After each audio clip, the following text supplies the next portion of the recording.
एक बहुत महत्वपूर्ण सत्य है जो पर्याप्त घोषणा जिसकी नहीं होती मसीह कलीसियाओं में, और वो उस वजह से कई विश्वासी जो है वो डर और बॉन्डेज में जाते हैं, बंधन में जाते हैं।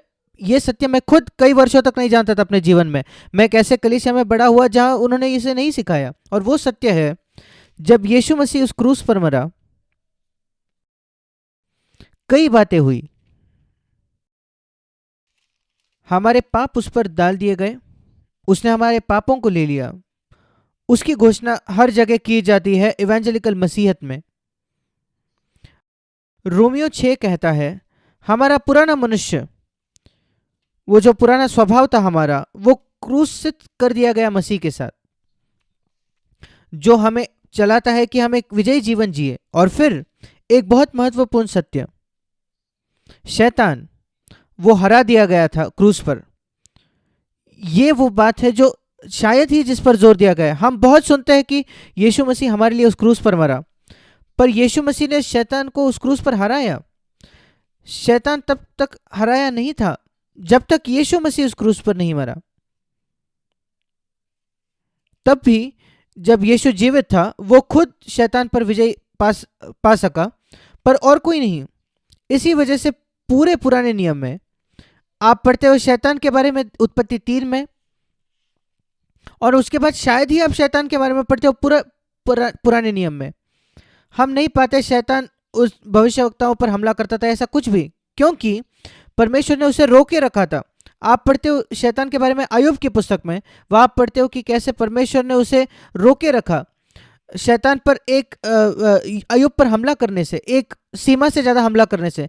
पर उसके अलावा आप शायद ही शैतान के बारे में सुनते हो पुराने नियम में। पर नए नियम में जैसे ही यीशु आया, आप पाते हो वो निरंतर शैतान का सामना कर रहा है और दुष्ट आत्माओं का लोगों में। और जब आप प्रेरितों के काम में आते हो, आप पाते हो कि प्रेरित भी शैतानों का सामना कर, दुष्ट आत्माओं का सामना करते।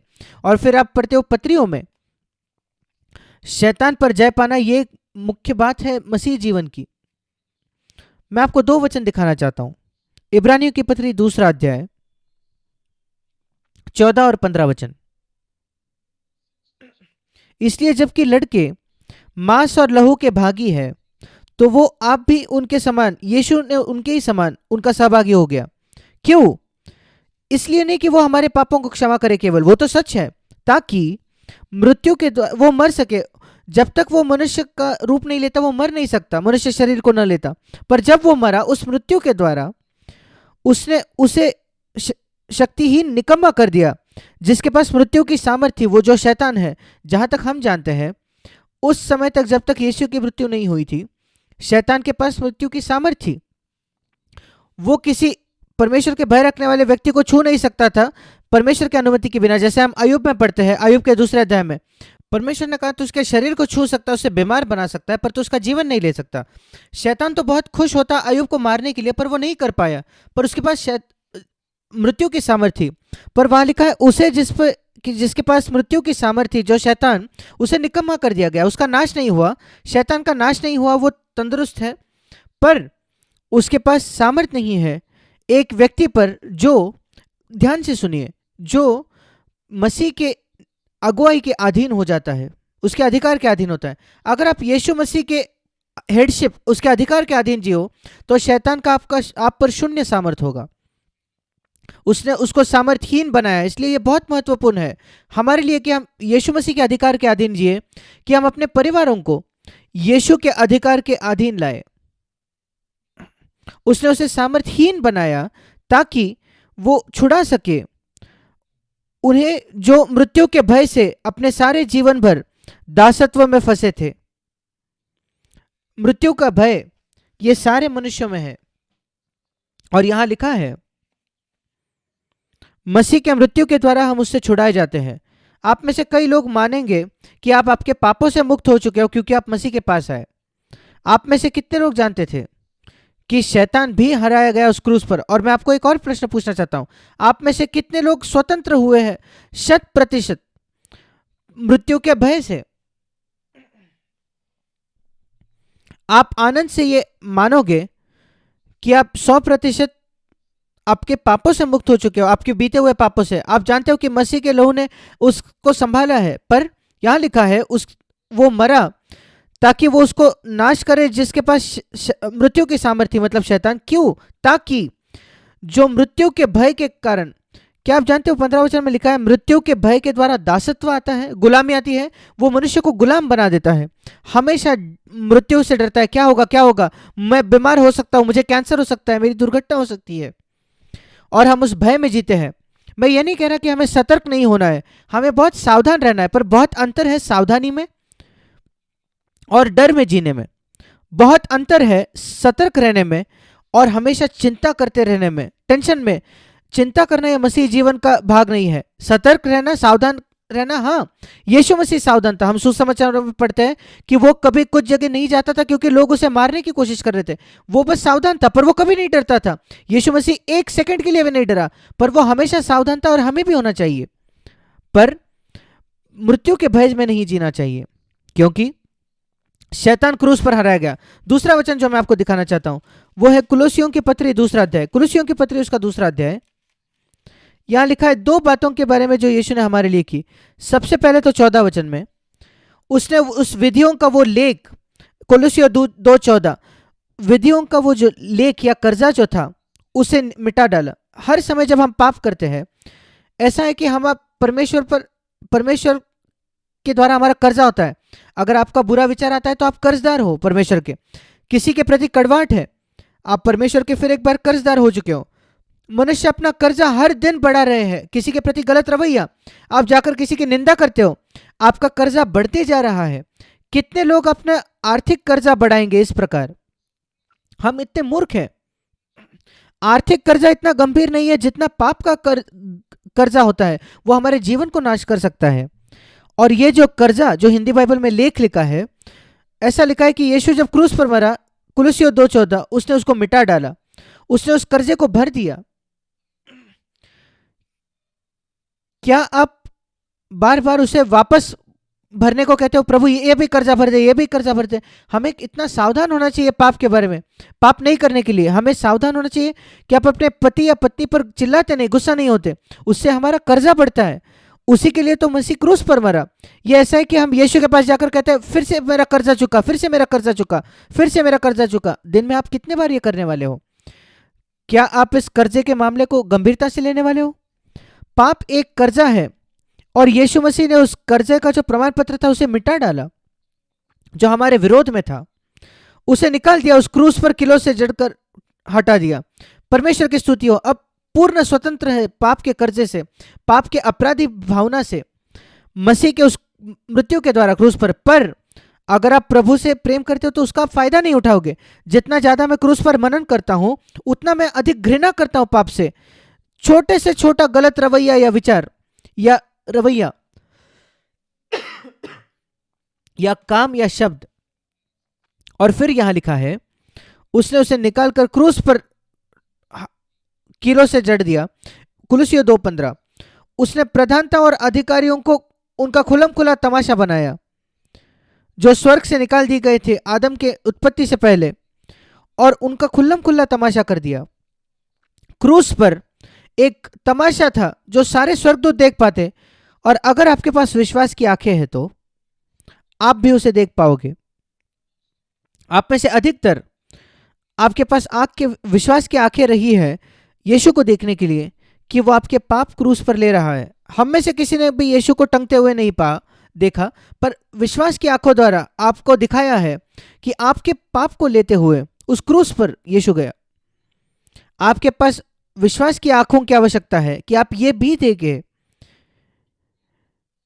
कि उसने शैतान के हथियारों को निकाल लिया, इन सारे प्रधानता और अधिकारियों के, कि वो आपको हानि ना पहुंचा सका है। वो आपको नहीं पहुंचा सकते हानि। कोई भी जगह नहीं है थोड़े भी डर की शैतान के लिए हमारे जीवन में, कि शैतान हमें हमला कर सकता है, हमारे परिवारों पर हमला कर सकता है। वो कोशिश कर सकता है, पर उसके हथियार निकाल लिए गए। वो एक सांप के जैसा है। शैतान का चित्र एक सांप के जैसे दिया है। सांप को मारा नहीं गया, पर उसको लकवाग्रस्त कर दिया गया है। क्या आप जानते हो क्या अंतर एक मरे हुए सांप में और लकवा मारे हुए सांप में? आप एक लकवा मारे हुए सांप से नहीं डरते अगर आप निश्चित हो कि उसको लकवा है तो। शैतान एक मसीह पर हमला तब कर सकता है जब वो खुद दरवाजा खोले शैतान के लिए, वो अलग बात है। वो लकवा ग्रस्त शैतान सांप वापस जिंदा होता है, पर वो हरा दिया गया है और उसने सारे प्रधानता और अधिकारियों पर जय पाया है। यीशु ने उन पर जय पाया क्रूस पर, 15 वचन पर उनका खुल्लम खुल्ला तमाशा बनाया। यह महत्वपूर्ण है जानना, हम इस विषय में जाने से पहले, कैसे शैतान हमारे परिवारों पर हमला करना पसंद करता है, पर वो हमें नहीं छू सकेगा, हमारे परिवारों को, अगर हम ज्योति में चले तो। जब आप अंधकार को अनुमति देते हो अपने घर में, फिर शैतान को सामर्थ मिलती है। अंधकार आता है क्रोध के द्वारा, गंदे मूवीज के द्वारा। आपको लगता है आप रिलैक्स करने के लिए मूवी देख रहे हो, आराम के लिए। कुछ गंदे मूवीज है जिसमें सेक्स सीन्स है, वो जो सेक्स सीन्स है वो शायद केवल 5 सेकंड के लिए आएंगे, पर वो 5 सेकंड आपके मन में 50 वर्षों तक रह जाएंगे। वो बची हुई मूवी नहीं, आप उसे भूल जाओगे। ये शैतान का एक षड्यंत्र है। आप दरवाजा खोलते हो शैतान को अपने दरवाजे अपने घर में उन गंदे मूवीज के द्वारा, और फिर कहते हो परमेश्वर हमें हमारे परिवार को, हमारे बच्चों को सुरक्षित रख शैतान से। आपने अपने बच्चों को बिगाड़ा है उनके द्वारा। हमें सतर्क होना है। मेरा विश्वास नहीं है कि शैतान किसी भी परमेश्वर की संतान के घर में प्रवेश कर सकता है जो मसीह के अधिकार के अधीन जीता हो, जो विश्वास करता है कि शैतान उस क्रूस पर हराया गया, और जो शैतान को कह सकता है कि तेरा मुझ पर कोई अधिकार नहीं। मुझे याद है मेरे हृदय में जब ये मुझे स्पष्ट हो गया, ये परमेश्वर ने मेरे हृदय से मानो बात की हो, जैसे तुम अब तक शैतान के डर में जीते थे इतने वर्ष, अब से शैतान तुमसे डरेगा।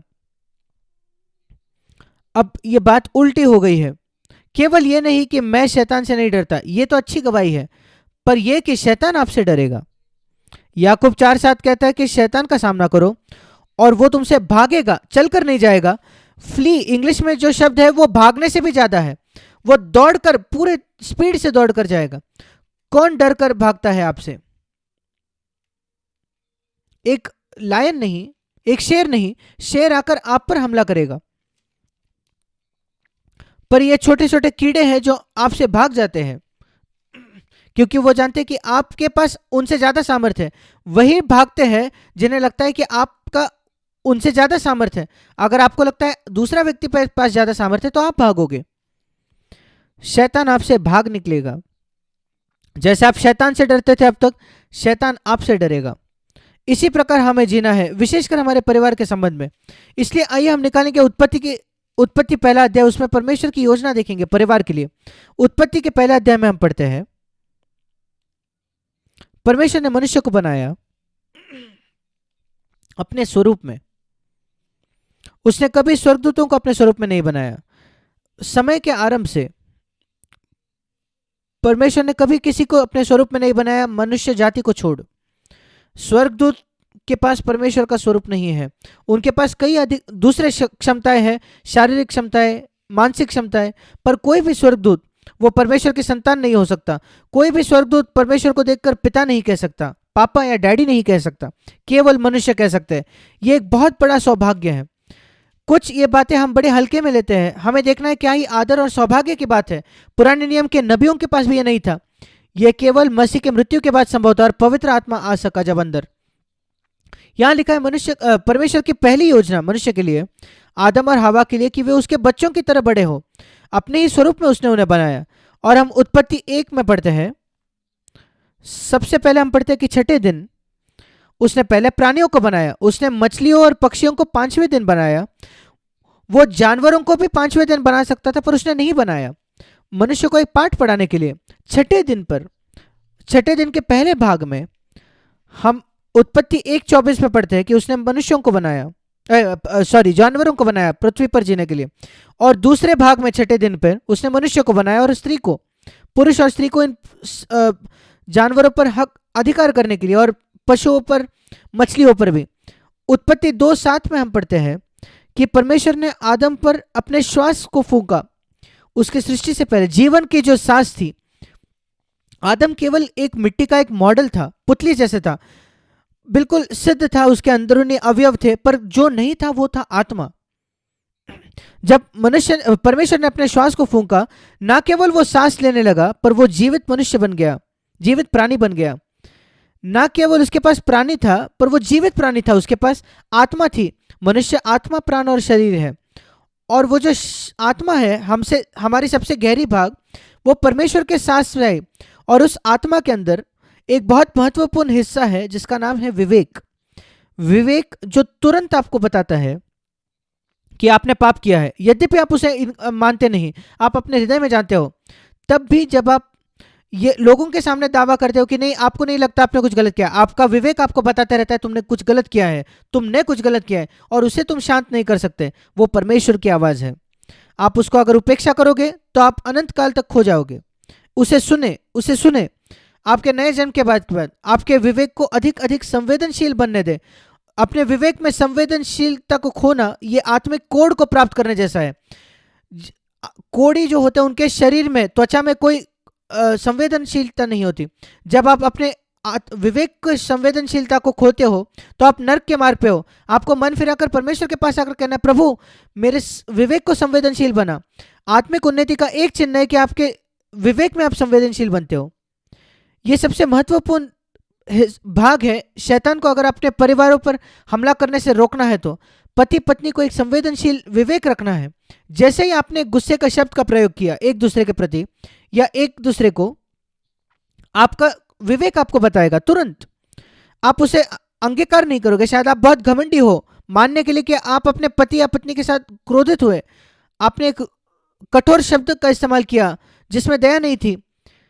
आप शायद इतने बुद्धिमान व्यक्ति हो, पुरुष हो स्त्री हो, आप कहते हो नहीं नहीं ये मेरा मतलब नहीं है, पर आपका विवेक बताता है कि अपना मुंह बंद रखो, आप जानते हो आप गलत थे।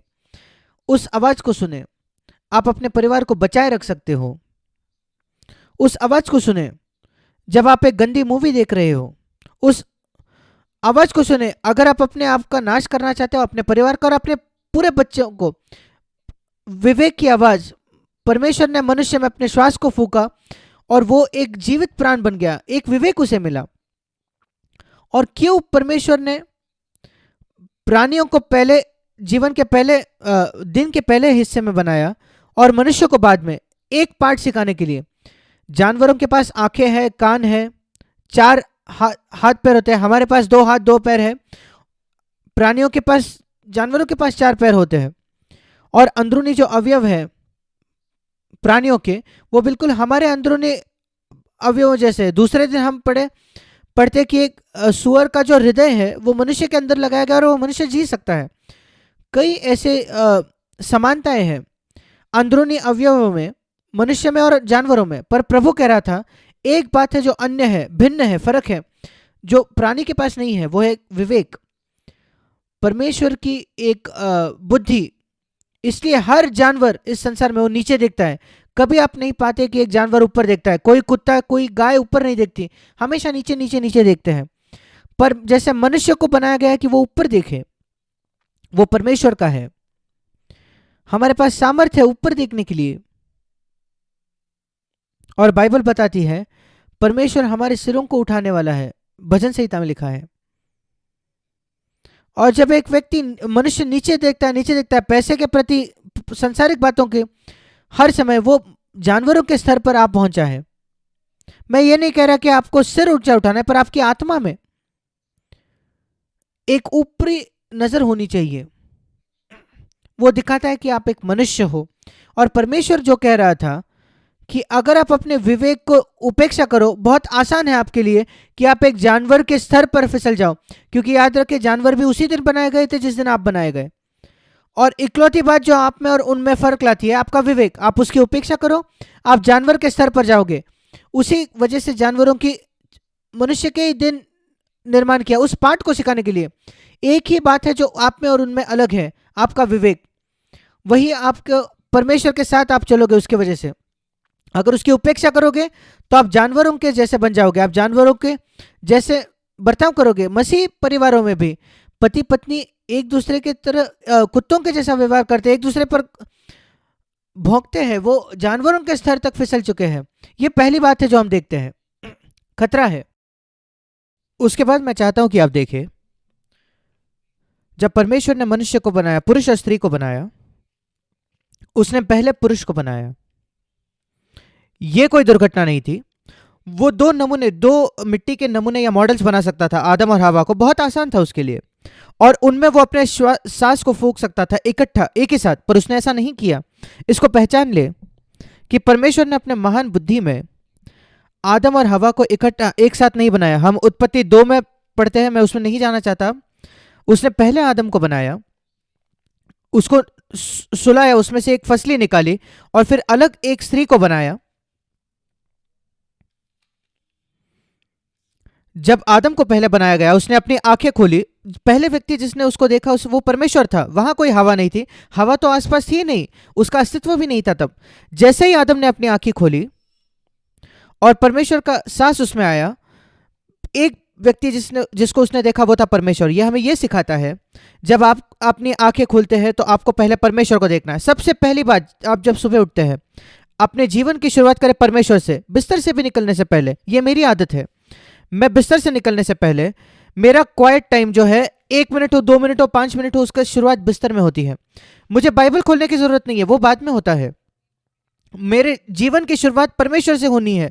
मैं आप सबको प्रोत्साहित करना चाहता हूं, जैसे ही आप उठते हो कहिए, हमारे पिता, मेरा पापा, मेरा डैड, मैं आज जीना चाहता हूं पाप से स्वतंत्र, कृपया मेरे पापों को क्षमा कीजिए। आपको तो पहले रात ही ये करना चाहिए था, परमेश्वर से मांगना चाहिए था क्षमा के लिए, शुद्ध करने के लिए। प्रभु, मैं आपके साथ आज जीना चाहता हूं, मैं आपकी आवाज आज सुनना चाहता हूं।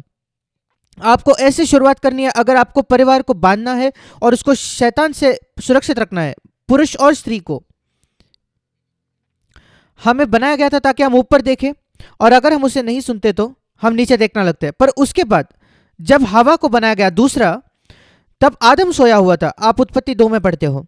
जब हवा बनाई गई और उसने अपनी आंखें खोली, उसने भी आदम को नहीं देखा।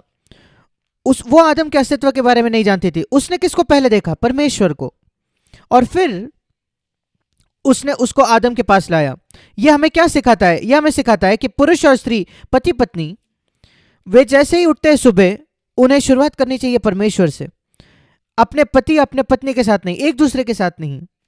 और फिर परमेश्वर ने हवा को आदम के पास लाया और उन्होंने एक दूसरे को देखा और उन्होंने एक दूसरे से प्रेम किया।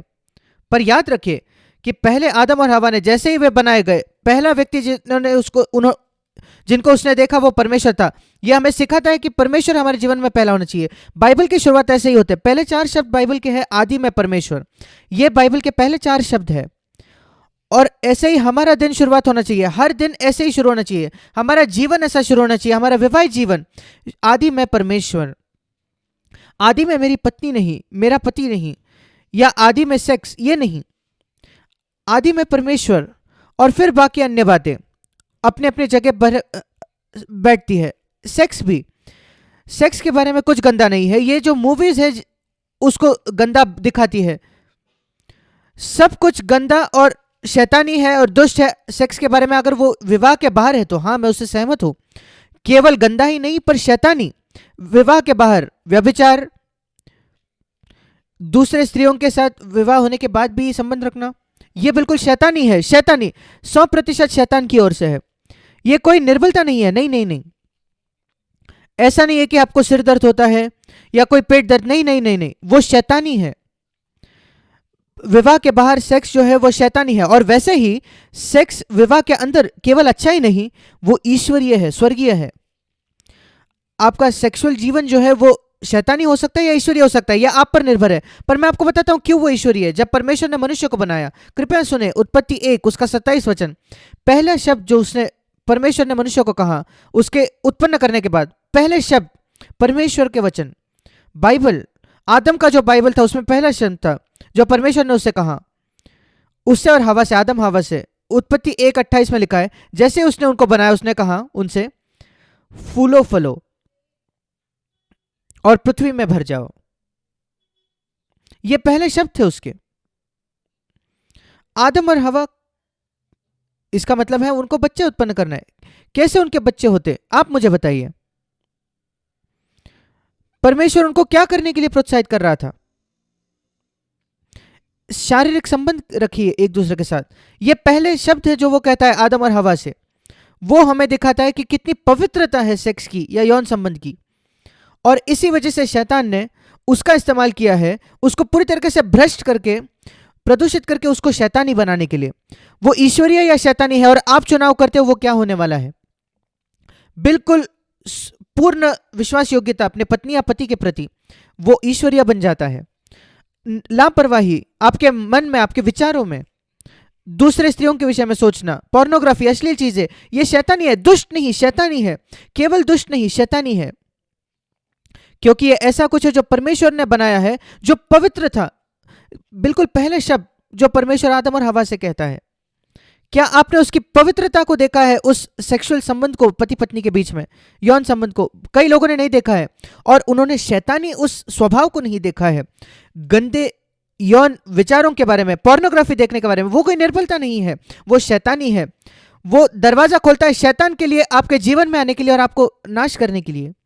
कई लोग जो परमेश्वर के उपयोगी सेवक हो सकते थे, वे, उनका नाश हुआ है शैतान के द्वारा इस सेक्सुअल क्षेत्र में असफल होकर। अगर आप असफल होते हो, मैं ये नहीं कहता हूं कि आशा नहीं है, मन फिराइए, मन फिराइए, जैसे उस व्यक्ति ने क्रूस पर मन फिराया, ऐसे मन फिराइए कि आपने खूनी हो, मान लो आपने 25 लोगों का खून किया है, वैसे मन फिराइए परमेश्वर के सामने आकर के, प्रभु मैं बिल्कुल असफल रहा हूं इस क्षेत्र में, मुझे क्षमा कीजिए, मुझे शुद्ध कीजिए, मेरी सहायता कीजिए, मैं इसको गंभीरता से लूं। मेरे पत्नी के प्रति विश्वास योग्य होना, मेरे पति के प्रति विश्वास योग्य होना, इस क्षेत्र में मेरे मन को प्रदूषित नहीं करना, आंखों को प्रदूषित नहीं करना। और ये पहली बात है जो मैं कहना चाहता हूं। शैतान ऐसे ही हम पर फायदा पाता है, हमारे परिवारों को सुरक्षित रखना शैतान के हमलों से। अब निकाले उत्पत्ति उसका 3रा अध्याय। हम पारिवारिक जीवन के विषय में बहुत कुछ पढ़ते हैं पहले 3 या 4 अध्याय में बाइबल के, और वहां हम पढ़ते हैं जब शैतान आया और जब वो उस दाम्पत्य को परमेश्वर से दूर ले जाना चाहता था, परमेश्वर ने अनुमति दी उनको प्रलोभित होने की। परमेश्वर शैतान को रोक सकता था उस बगीचे में आने से, जरूर। उसने क्यों नहीं किया? वो शैतान का नाश क्यों नहीं करता? मुझे याद है मेरा एक पोता ने मुझसे एक बार पूछा था, दादाजी क्यों परमेश्वर ने अनुमति दी है शैतान के अस्तित्व की, वो तो इतना दुष्ट करता है। और मैंने उससे बताया, बहुत आसान तरीके से उसने समझ लिया उसको। मैंने कहा, अगर आप अपनी मसल्स अपनी बॉडी बनाना चाहते हो तो आप कहाँ जाते हो? आप किसी जिम में जाते हो या ऐसा कुछ इक्विपमेंट इस्तेमाल करते हो जहां आपके शरीर के कोई विरोध को महसूस करना पड़ता है, और जितना रेजिस्टेंस का आप सामना करते हो वैसे ही आपके मसल्स बनते हैं, आप मजबूत होते हो, बलवंत बनते हो।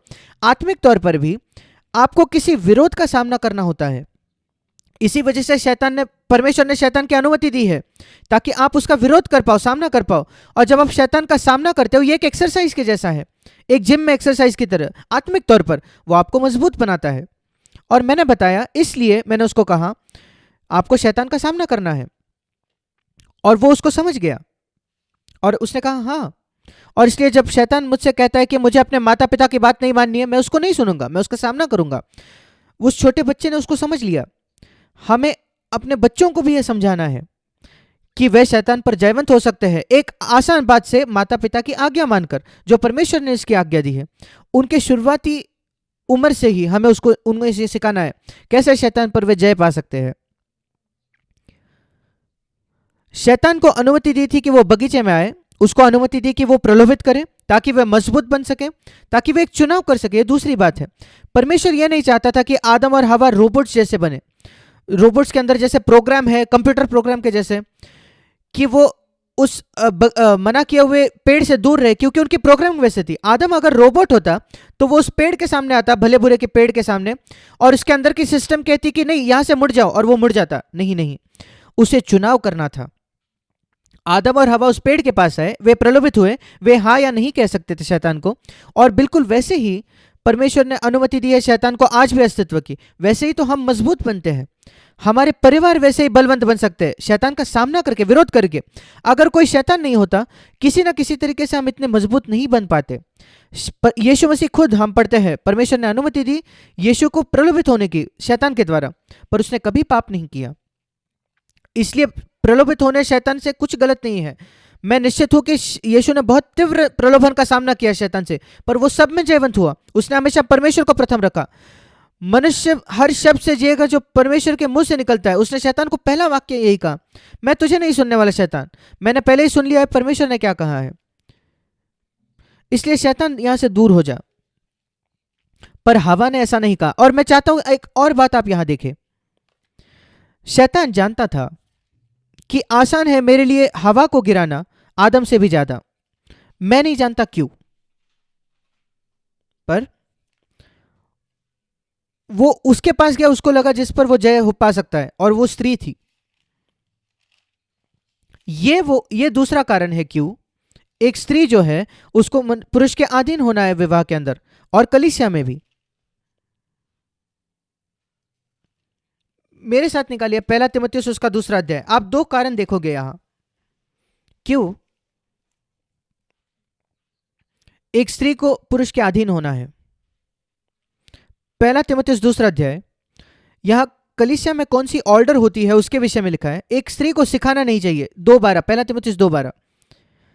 कलीसिया में उसे सिखाना नहीं चाहिए, उपदेश नहीं करना चाहिए, उसे पुरुष पर हक नहीं जमाना चाहिए, आज्ञा नहीं चलाना चाहिए कलीसिया में।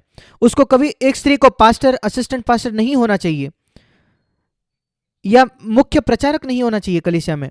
वो गवाही दे सकती है, वो परमेश्वर के वचन से साझा कर सकती, पर वो शिक्षक नहीं हो सकती। मैं अनुमति नहीं देता, 12वां वचन, कि एक स्त्री उपदेश करे। ये पवित्र आत्मा कह रहा है। उसे चुपचाप 11वां वचन अधीनता से सीखना चाहिए। अगर पुरुष और स्त्री एक समान है तो ऐसा क्यों?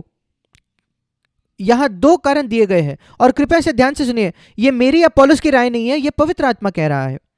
आदम पहले बनाया गया था, 13 वचन, वो इकट्ठा नहीं बनाया गया, जैसे मैंने आपको बताया पहला तीमुथियुस 2:13। आदम पहले बनाया गया। और दूसरा कारण, हवा जो थी वो धोखा खाई। 14 वचन में आदम बहकाया नहीं गया, स्त्री बहकाई गई। पहले आदम भी बहकाया गया, पर वो दूसरा बहका गया। स्त्री को दूसरा बनाया गया था और वो पहले बहकाई गई शैतान के द्वारा। 2 कारण है क्यों एक स्त्री को नहीं सिखाना चाहिए कलीसिया में। वो बच्चों को सिखा सकती है, वे बाकी स्त्रियों को सिखा सकती है। और तीतुस की पत्री 2 अध्याय में पढ़ते हैं कि उसको एक कलीसिया में नहीं शिक्षक होना चाहिए। एक ऐसी आज्ञा बाइबल की जो पूरे संसार में जिसकी आज्ञा नहीं मानी जा रही कलीसियाओं में। यह दिखाता है कितना कम आदर है कई मसीहों को परमेश्वर के वचन के लिए। वो कहते हैं हाँ, हम तो 20वीं शताब्दी में, 21वीं शताब्दी में ज्यादा बेहतर जाती है, इसलिए इतना पाप और भ्रष्टाचार है कलीसिया में। और मनुष्य जो है कलीसिया में वो दूर दूर चले जाता है परमेश्वर से, सारे प्रकार के दूसरे पापों में, कई कई अन्य पापों में।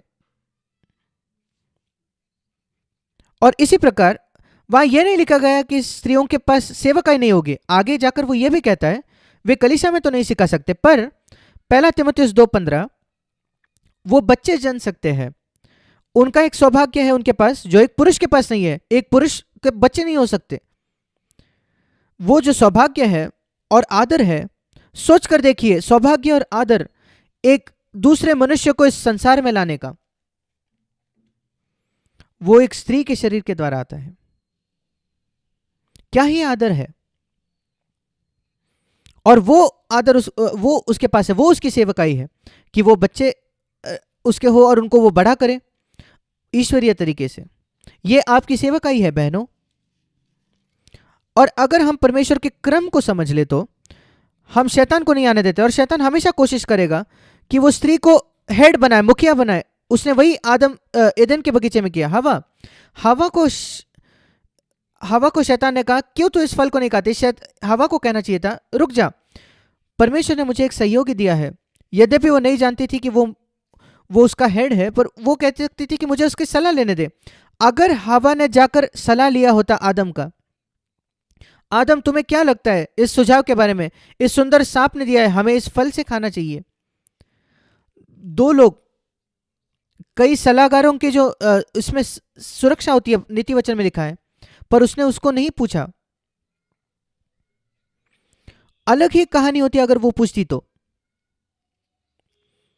उसने तय किया मैं खुद अपना निर्णय ले सकती हूं, मुझे अपने पति से सलाह मशवरा करने की आवश्यकता नहीं।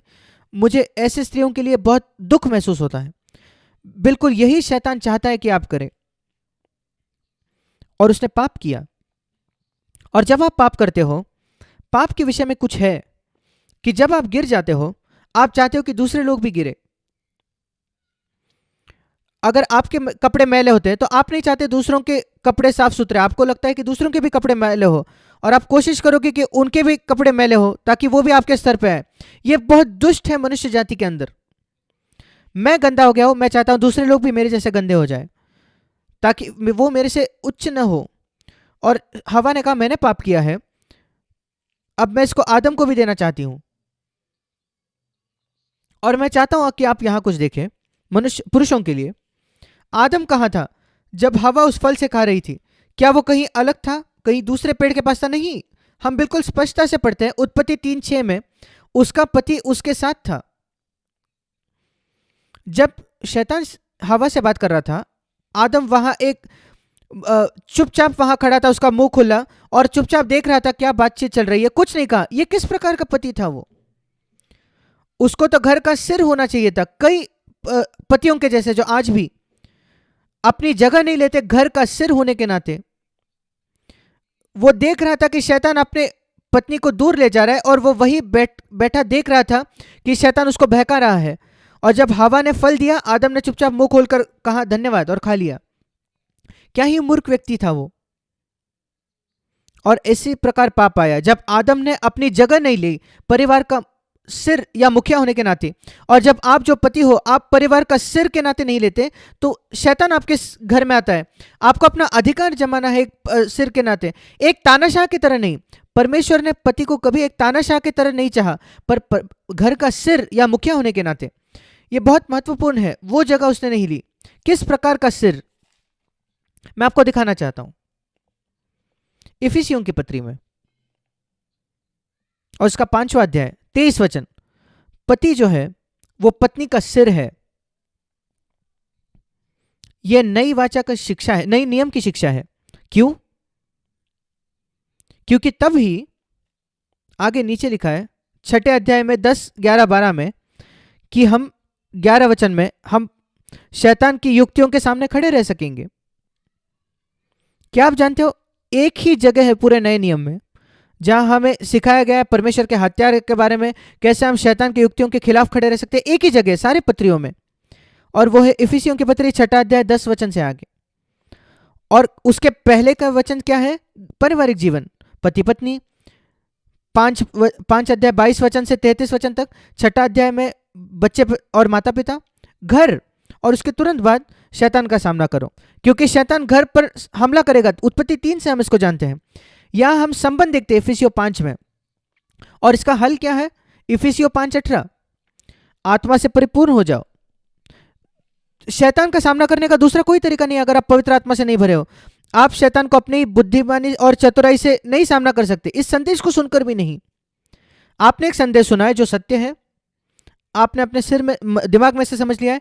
यह मत सोचिए कि आप शैतान को अपने बुद्धि से सामना कर सकोगे, वो आपसे बुद्धिमान है। आपकी आत्मा में कुछ आपको चाहिए। पवित्र आत्मा आकर आपके पवित्र आत्मा को भर दे, आपके जीवन के हर क्षेत्र को भर दे। अगर आप शैतान का सामना करना चाहते हो, आपको एक आत्मा से परिपूर्ण गवाह होना, मनुष्य पुरुष होना होगा या स्त्री होना होगा, तब आप अपने घर को सुरक्षा कर सकते हो शैतान से। इसलिए आत्मा से कैसे भरे? एक ही साधारण नियम है, प्यास और विश्वास। यूहन्ना 7:37 से आगे, अगर कोई प्यासा है वो मेरे पास आकर पिए, जो मुझ में विश्वास करेगा, जैसे पवित्र शास्त्र में आया है, उसके हृदय में से जीवन के जल की नदियां बहने निकलेंगे, जो उसने पवित्र आत्मा के विषय में कहा। मैं देखता हूं ये 2 शर्तें हैं, 2 जरूरतें हैं पवित्र आत्मा से भरने की। यूहन्ना 7:37 और 28, प्यास और विश्वास। एक प्यास जो बिल्कुल तीव्र है, प्रभु मैं तुझे जाने नहीं दूंगा जब तक तू मुझे भरेगा नहीं पवित्र आत्मा से। हम उत्पत्ति 32 में पढ़ते हैं कि याकूब ने ऐसी प्रार्थना की, परमेश्वर मैं तुझे जाने नहीं दूंगा जब तक तू मुझे भरेगा नहीं, आशीष नहीं देगा। और उसने आशीष पाई और वो इस्राएल बन गया, एक सामर्थ का व्यक्ति। एक चित्र है यह हमारे लिए, ऐसा व्यक्ति जो परमेश्वर के पीछे प्यासा है और कहता है प्रभु मैं पवित्र आत्मा से बनना चाहता हूं, मैं तुझे जाने नहीं दूंगा जब तक तू मुझे नहीं देगा। और उसी के साथ विश्वास, प्रभु मैं विश्वास करता हूं तू ये मेरे लिए करेगा। ये नहीं कि प्रभु मैं जानता नहीं तू करेगा या नहीं, मैं योग्य हूं या नहीं। आप योग्य नहीं हो, मैं अभी बता देता हूं। अगर आप सोच रहे हो योग्य बनने के बारे में, छोड़ दो, कोई योग्य नहीं है। आप कहते हो आप इस लायक नहीं है, जरूर आप लायक नहीं हो, आप कभी योग्य नहीं होगे। आप तो पापों की क्षमा के भी योग्य नहीं हो। हम में से कोई योग्य नहीं है, हमें वो दिया गया है जिसके हम अयोग्य हैं। पापों की क्षमा, पवित्र आत्मा की भरपूरी, पर हमें प्यास रखनी है और विश्वास रखना है। मैं आपको बताना चाहता, उसने मेरा जीवन बदल दिया। जब परमेश्वर ने मुझे पवित्र आत्मा से भरा 47 वर्षों पहले, मेरा पूरा जीवन बदल गया। मैं परमेश्वर को अपने पिता के तौर पर जानने लगा। मैंने निराशा पर जय पाया। मैं विश्राम में आ गया मेरे हृदय में। मैंने पाया कि शैतान मुझसे डरता था। कलीसिया में मुझे सेवकाई मिली, कलीसिया को बांधने की, इतनी सारी चीजें। जब आप पवित्र आत्मा से भरते हो, यीशु भी उसने अपनी सेवकाई तभी शुरू की जब वो पवित्र आत्मा से भरा था। आप कभी पहले 30 वर्षों में नहीं पढ़ते कि यीशु मसीह दुष्ट आत्माओं को निकाल रहा है, ऐसी कुछ भी चीज। उस सब की शुरुआत हुई पवित्र आत्मा के अभिषेक के बाद। मैं कभी एक दुष्ट आत्मा नहीं निकाल सका जब तक मैं पवित्र आत्मा से भर गया। मैं ईमानदारी से कह रहा हूं। पर उसके बाद मैं विश्वास नहीं करता ऐसा कोई दुष्ट आत्मा मेरे सामने खड़ा नहीं हो सकता, मेरे वजह से नहीं, क्योंकि मसीह मेरे अंदर, पवित्र आत्मा ने मुझे भर दिया था। मैं आपको विनती करता हूं मेरे भाइयों बहनों, सबसे महत्वपूर्ण क्या जरूरत है एक अच्छे पारिवारिक जीवन के लिए? अच्छी शिक्षा। हाँ, परमेश्वर ने हमें उसका वचन दिया है, पर ये जो पारिवारिक जीवन के जो वचन है, इफिसियों 5:22 से 21 वचन से, 22 वचन से नहीं, 21 वचन से, पति अपने पत्नियों के अधीन रहो। क्या आपने कभी इस वचन को पढ़ा है? पति अपने पत्नी के अधीन रहो। आप कहते हो भाई जैक आप क्या सिखा रहे हो? मैं इफिसियों 5:21 सिखा रहा हूं। क्या आपने इफिसियों 5:21 पढ़ा है? क्या आपकी जो समझ है परिवार की जीवन की, वो 22 वचन में शुरू होती है। 22 वचन से पहले 21 वचन पढ़े।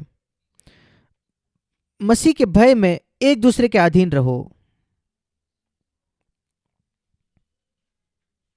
इसका मतलब एक दूसरे को जगह दो, आपके पत्नी को बढ़ने की जगह दो। अधीन होने का यह मतलब नहीं कि उसका गुलाम होना या उसको सिर बना दो आपके पत्नी को, नहीं नहीं, ऐसे चरमपंथी शिक्षाओं में मत जाओ, पर एक दूसरे के अधीन रहो। कलीसिया में भी एक अगुवा होने के नाते कलीसिया में मुझे इच्छा रखनी है कि दूसरों के मैं अधीन रहूं, अलग अलग तरीकों से, मेरी अधिकार को न छोड़ते हुए। एक अगुवा होने के नाते मैं आपको बताना चाहता हूं, एक पुरुष होने के नाते, पति होने के नाते, कैसे आपको अपने पत्नी के अधीन होना है। मुझे गलत ना समझे, पहला पत्रस 3 अध्याय, एक पति को इस प्रकार अपने पत्नी के अधीन होना है।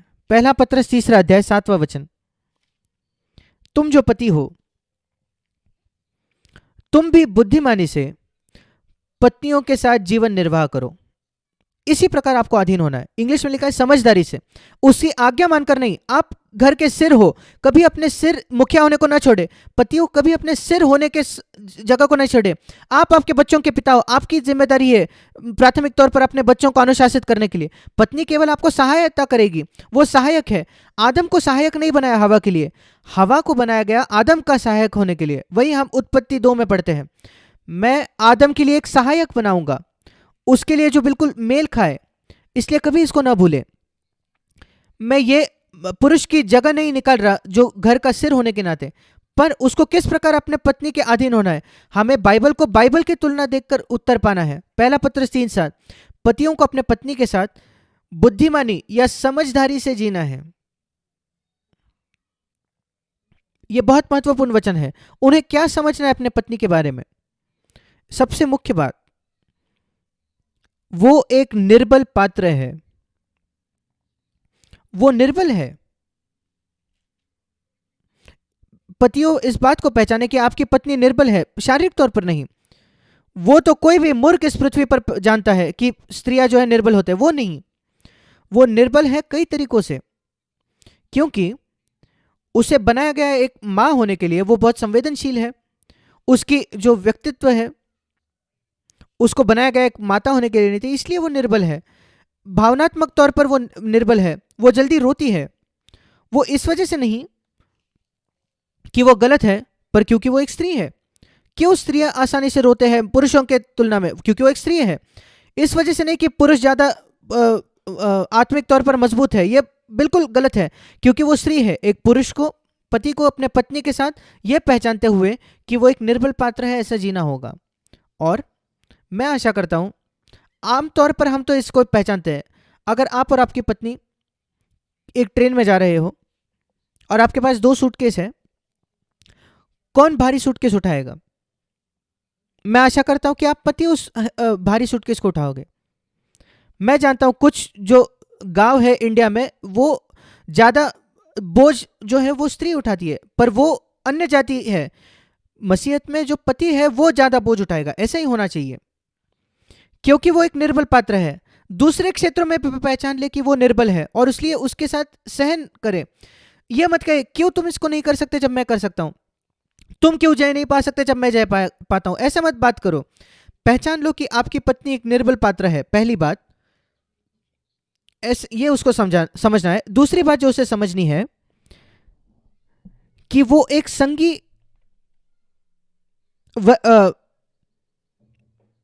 वो दोनों जीवन के संग वारिस है। वारिस का मतलब परमेश्वर राजा है और उसके पास उसके ऐसे वारिस है जो उस सिंहासन पर बैठेंगे, उस राजा के वारिस। पति पत्नी जो है वो संगी वारिस है, दोनों के पास सिंहासन है पर एक ही स्तर पर है वो सिंहासन। पत्नी का सिंहासन नीचे नहीं है पति से, वो एक ही स्तर पर है, संगी वारिस। उसको राजा के तौर पर नहीं मानना, उसको रानी के तौर पर बर्ताव करो। मैंने कई बार पति को यह साधारण नियम बताया है। मैं उनसे कहता हूं, क्या आप चाहते हो कि आपकी पत्नी आपको एक राजा के तौर पर बर्ताव करे कि जैसे आप घर का राजा हो? और पति कहता है हाँ, मैं बताता हूं कैसे। उसे रानी बनाओ, आसान है। घर में अगर वो तो आप राजा बन जाओगे। अगर आप उसको रानी के तौर पर नहीं बर्ताव करते फिर आप इस लायक नहीं हो कि आप राजा हो। वो संगी वारिस है परमेश्वर के जीवन के वरदान के। और यहां गंभीर बात है, अगर आप जो पति हो अपने पत्नी के साथ एक समझदारी की तरह नहीं जीते तो यह पहचानते हुए कोई एक निर्बल पात्र है कि वो आसानी से रोती है, वो निर्बल है, वो भावनात्मक तौर पर निर्बल है, और पहचानते हुए उसी समय कि आपके सिंहासन एक ही स्तर पर है, उसका सिंहासन नीचे नहीं है, वो एक ही समान है परमेश्वर के सामने, यद्यपि वो आपकी सहायक है। अगर आप इसको नहीं समझते ये दो बातों को कि वो एक निर्बल पात्र है और वो संगी वारिस है, आपकी प्रार्थनाएं सुनी नहीं जाएंगी। क्या आप जानते हो क्यों कई पतियों की प्रार्थना नहीं सुनते? वो दिन रात प्रार्थना करते हैं, परमेश्वर फोन नहीं उठाएगा, वो फोन भी नहीं उठाएगा। उत्तर देना दूर की बात है, वो फोन भी नहीं उठाएगा, क्योंकि यही लिखा है 7 वचन में आपकी। अब आप जानते हो क्यों आपकी प्रार्थनाएं नहीं सुनी जाती भाइयों। इफिसियों 5:21, फिर एक बार, एक दूसरे के अधीन हो मसीह के भय में। और फिर पत्नियों, विशेषकर आपको अपने अपने पति के अधीन रहना है जैसे प्रभु के अधीन हो, और पति अपने पत्नी का सिर होना है। यह ईश्वरीय क्रम है। आप उस क्रम के विरुद्ध जाओ फिर आप शैतान के लिए दरवाजा खोल रहे हो जरूर। और हवा ने उस क्रम के वो विरुद्ध गई और शैतान अंदर आया। और पतियों, अपने पत्नी से प्रेम करो जैसे मसीह ने कलीसिया से प्रेम किया, इसको अपना लक्ष्य बनाए। हम में से कोई भी वहां पहुंचा नहीं है। हर एक पति का एक लक्ष्य होना चाहिए जीवन में। मैं वहां तक बढ़ना चाहता हूं जहां मैं अपने पत्नी से प्रेम करता हूं जैसे मसीह ने निस्वार्थ होकर कलीसिया से प्रेम किया। आप एक दिन में नहीं पहुंचोगे, एक साल में नहीं पहुंचोगे, आप 20 साल में वहां नहीं पहुंचोगे, पर वो एक पहाड़ के समान है। मैं आपको प्रोत्साहित करना चाहता हूं, पति इस पहाड़ पर चढ़ना शुरू करे आज, शैतान पर जय पाने के लिए। कहिए, प्रभु मैं वहां काम करना चाहता हूं ताकि मैं अपने पत्नी से प्रेम करूं जैसे आप मुझसे करते हो, आपने कलीसिया से जैसे प्रेम किया। आप में से कितने लोग कोशिश भी कर रहे हो ये करने की? आप में से कितने लोगों को लगता है कि परमेश्वर यही आपको चाहता है कि आप करें? और पत्नियां, अपने पति के अधीन रहो जैसे कलीसिया मसीह के अधीन है। इफिसियों 5:24, कलीसिया मसीह के किस प्रकार अधीन है? क्या कलीसिया हमेशा वाद करता है, झगड़ा करता है मसीह के साथ, क्यों तुम चाहते हो मैं करूं? ऐसा नहीं। मैं ये नहीं कहता पति पत्नी को डिस्कस नहीं करना है, चर्चा नहीं करना चाहिए। चर्चा करने में और झगड़ा करने में बहुत अंतर है। चर्चा, हां, हमें कई बातों की चर्चा करनी चाहिए। हमें ऐसे करना चाहिए घर में या वैसे, और एक लेन देन होना चाहिए, नहीं तो शैतान अंदर आ जाएगा। क्योंकि तब ही हम एक हो सकते हैं घर में ताकि शैतान अंदर नहीं आए। यह बहुत बहुत महत्वपूर्ण है। और फिर उसका अंतिम वचन इफिसियों 5:33, दो बातें। पत्नी को अपने पति से कैसा बर्ताव करना चाहिए? आदर। 33 वचन, उसको आदर करना चाहिए अपने पति का। आपके पति को हर समय आदर से बर्ताव करें। पति पत्नी दोनों को एक दूसरे से आदर से बात करना है। और पति का मूलभूत क्या जिम्मेदारी है? 33 वचन, उसको अपने समान अपने पत्नी से प्रेम करना है। पति को अपने पत्नी से अपने समान प्रेम करना है और पत्नी को अपने पति का आदर करना है। हिंदी में भय लिखा है। और फिर शैतान को ऐसे घर में कोई जगह नहीं होगी। हमें वहां काम करना है। हमारे अंदर स्वभाव है जो इन बातों से राजी नहीं है। आप ये बातें नहीं करते, यह दिखाता है कि आपके अंदर एक स्वभाव है जो परमेश्वर के वचन के विरुद्ध है। उस स्वभाव से लड़िए और परमेश्वर की आज्ञा माने, और शैतान एक कदम भी आपके घर में नहीं ले पाएगा। और उसका लाभ किसको होगा? आपके बच्चों को। क्यों कई विश्वासियों के बच्चे बहकाए जा रहे हैं, दूर जा रहे हैं? बच्चों पर दोष न लगाए कृपया। माता पिता है जो दरवाजा खोल देता है शैतान को अंदर आने के लिए। किस प्रकार वो एक दूसरे से संबंध रखते हैं, वैसे आप आपके पत्नी से कैसे संबंध रखते हो और पत्नी कैसे पति से रखते हो, और अब दरवाजा खोलकर कहते हो शैतान अंदर आ जा। वो आगे के दरवाजे से नहीं आएगा तो वो पीछे के दरवाजे से आएगा। अगर पति पत्नी अपने संबंध को एक दूसरे से बनाए रखे तो, और सचमुच काम करे अपने बच्चों को परमेश्वर के भय में बड़ा करने के लिए, फिर हम एक दूसरी पीढ़ी को बड़ा कर सकेंगे जो शैतान से वो भी लड़ेंगे, जो घरों का निर्माण करेगी, जो परमेश्वर के काम को इस पृथ्वी पर आगे ले जाएंगे। ये परमेश्वर की इच्छा है। ये प्रभु ने आदम से क्या कहा कि फलो फूलो और पृथ्वी में भर जाओ, बच्चे पैदा करो। एक सेक्सुअल संबंध का जो उद्देश्य है वो है ईश्वरीय बच्चे होना। मैं आपको दिखाना चाहता हूं।